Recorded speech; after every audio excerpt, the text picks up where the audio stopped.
Halo semuanya, bertemu lagi dengan saya Enci.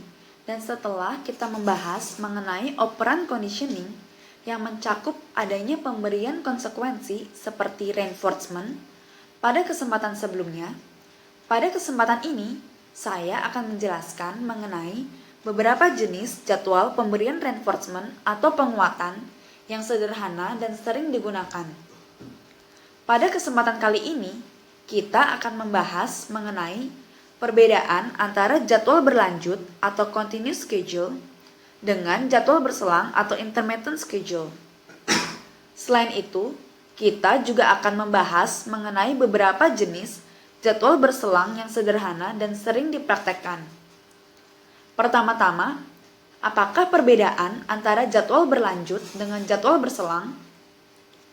Jadwal berlanjut merupakan jadwal pemberian reinforcement di mana setiap respon atau tingkah laku yang diinginkan muncul, maka akan diperkuat atau diberikan reinforcement. Sedangkan pada jadwal berselang, hanya beberapa respon saja yang akan diperkuat atau diberikan reinforcement.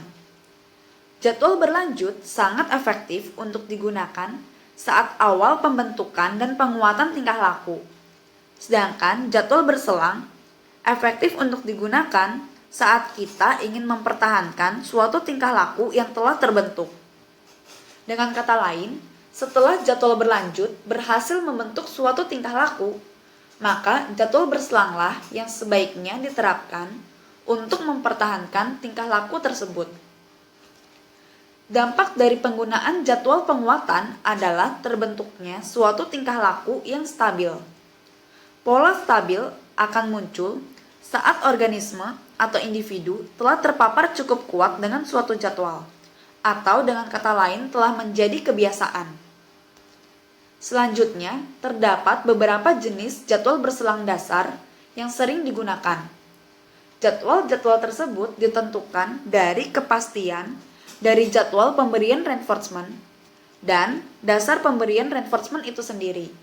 Apakah berdasarkan periode waktu atau jumlah tingkah laku yang muncul.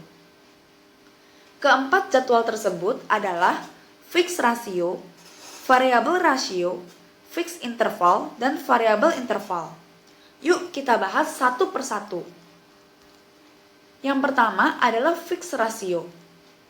Jadwal fixed ratio merupakan jadwal pemberian reinforcement setelah sejumlah respon tertentu yang dapat diprediksi muncul. Sebagai contoh adalah FR5 yang menunjukkan bahwa setiap 5 tingkah laku yang diinginkan muncul, maka individu akan diberikan reinforcement. Jumlah 5 tersebut merupakan jumlah yang tetap, sehingga individu dapat memprediksi kapan ia akan mendapatkan reinforcement. Dan jadwal tersebut didasarkan pada jumlah respon yang muncul, terlepas dari berapa lama durasi atau periode waktu yang harus dilalui untuk individu mendapatkan reinforcement. Sebagai contoh, setiap kita mencuci 5 piring, kita akan mendapatkan reinforcement, misalkan berupa permen. Jumlah tingkah laku yang harus muncul tersebut untuk mendapatkan reinforcement dapat ditingkatkan secara bertahap seiring dengan kesuksesan jumlah yang sebelumnya. Sebagai contoh, dari 5 piring dapat ditingkatkan menjadi 10 piring, 15 piring, dan seterusnya untuk dapat memperoleh reinforcement. Jadwal ini akan menghasilkan tingkat respon yang tinggi. Namun, jadwal tersebut juga dapat menghasilkan suatu jeda setelah setiap penguatan atau yang sering dikenal sebagai post-reinforcement pause. Sebagai contoh, setiap kita telah menerima permen, kita akan berhenti sejenak dalam mencuci piring. Sebelum akhirnya kita mencuci 5 piring berikutnya untuk mendapatkan permen lagi. Yang kedua adalah variable ratio. Jadwal variable ratio merupakan jadwal pemberian reinforcement di mana reinforcement akan diberikan setelah jumlah respon tertentu yang tidak dapat diprediksi muncul. Misalkan adalah VR5 yang menunjukkan bahwa jumlah rata-rata yang dibutuhkan untuk mendapatkan reinforcement adalah 5 perilaku. Jumlah 5 tersebut hanya merupakan jumlah rata-rata, sehingga individu tidak dapat memprediksi secara pasti kapan ia akan mendapatkan reinforcement. Jadwal tersebut sama dengan fixed ratio yang didasarkan pada jumlah respon yang muncul, terlepas dari durasi atau periode waktunya. Sebagai contoh, kita mendapatkan reinforcement pertama setelah mencuci 6 piring. Kemudian kita mendapatkan reinforcement kedua setelah mencuci 4 piring. Dan reinforcement ketiga setelah piring kelima. Berdasarkan jadwal pemberian reinforcement tersebut, dapat kita simpulkan bahwa reinforcement akan diberikan setelah rata-rata 5 tingkah laku muncul. Rata-rata jumlah respon tersebut juga dapat ditingkatkan secara bertahap seiring dengan kesuksesan pada jumlah rata-rata yang sebelumnya. Jadwal ini akan menghasilkan tingkat respon yang tinggi. Namun perbedaannya dengan jadwal fixed ratio adalah jadwal ini akan menghasilkan tingkat respon yang lebih stabil, serta tidak adanya jeda atau hanya adanya jeda singkat pada setiap penguatan. Hal ini disebabkan individu tidak dapat memprediksi kapan ia akan mendapatkan reinforcement berikutnya, sehingga ia akan menampilkan tingkah laku tersebut terus-menerus dengan harapan akan segera mendapatkan reinforcement berikutnya. Selanjutnya, jadwal yang ketiga adalah fixed interval.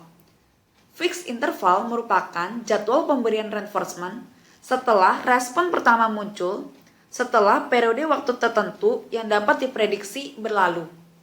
Sebagai contoh adalah FI 30 detik, yang menunjukkan bahwa setiap respon atau tingkah laku pertama yang muncul setelah periode 30 detik akan mendapatkan reinforcement.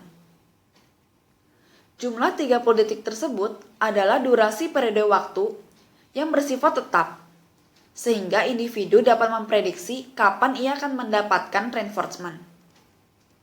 Namun jadwal ini didasarkan pada periode waktu tertentu yang harus dipenuhi untuk mendapatkan reinforcement, terlepas dari berapa jumlah respon yang muncul selama periode waktu tertentu. Sebagai contoh, setelah kita berhasil menjual suatu produk, setelah 1 bulan, kita akan mendapatkan gaji. Tingkah laku menjual produk pertama tersebut merupakan bentuk bukti bahwa kita telah bekerja atau melakukan tugas kita di perusahaan. Dan 1 bulan merupakan periode waktu yang harus dipenuhi untuk mendapatkan gaji tersebut.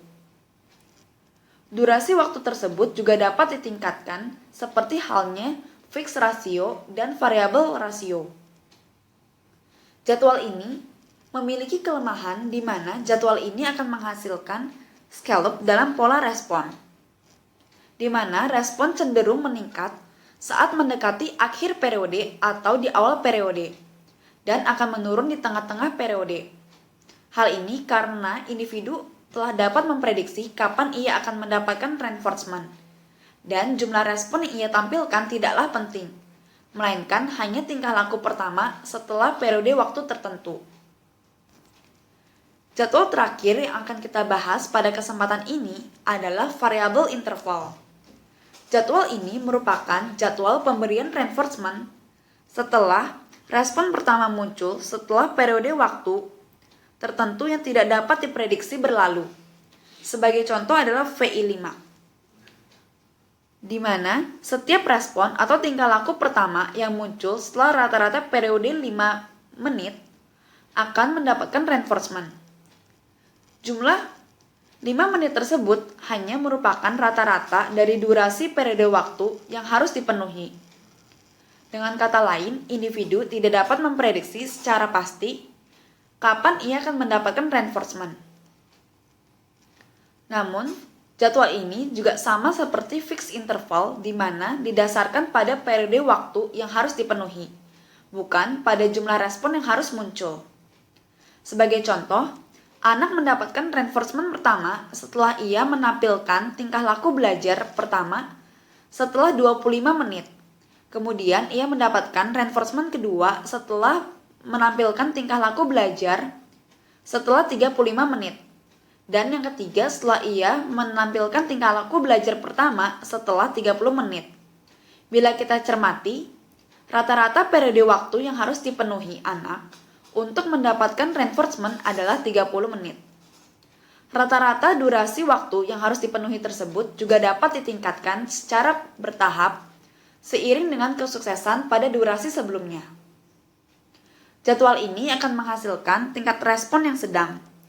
Dan sama halnya seperti variabel rasio, jadwal ini juga akan memberikan respon yang lebih stabil dan tidak adanya jeda atau hanya jeda singkat pada setiap penguatan. Dari keempat jadwal tersebut, jadwal rasio atau jadwal pemberian reinforcement berdasarkan jumlah respon akan menghasilkan tingkat respon yang lebih tinggi daripada jadwal interval. Dan jadwal yang dapat diprediksi juga cenderung meningkatkan kecenderungan munculnya post-reinforcement pause. Sedangkan pada jadwal yang tidak dapat diprediksi, tidak. Karena individu akan terdorong untuk terus menampilkan respon untuk memperoleh reinforcement berikutnya yang tidak dapat ia prediksi kapan waktunya. Sekian materi yang ingin saya sampaikan pada kesempatan kali ini. Semoga apa yang saya sampaikan ini bermanfaat bagi kalian semua. Jika kalian menyukai materi yang saya sampaikan, atau cara mengajar saya, atau ingin mempelajari materi lainnya, terutama di bidang psikologi, silakan follow saya di link berikut ini. Sampai jumpa di materi selanjutnya, dan terima kasih atas perhatiannya.